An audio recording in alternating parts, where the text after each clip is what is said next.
Selamat siang. Proses penyambungan bibit alpukat, kita sambung jenis Miki.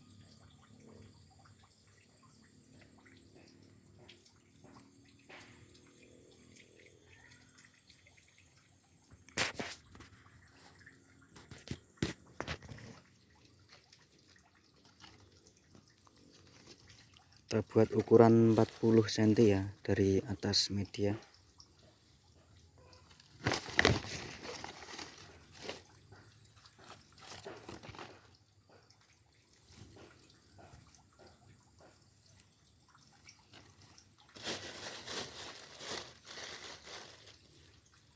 Siapkan entres yang mapak ya, atau sudah tua, agar pemecah tunas lebih cepat.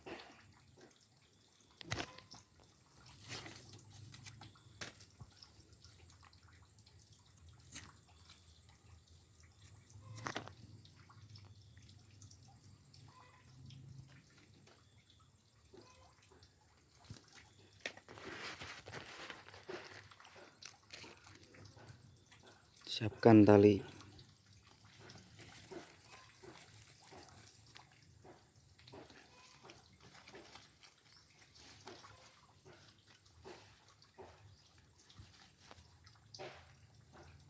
Oke, sudah jadi.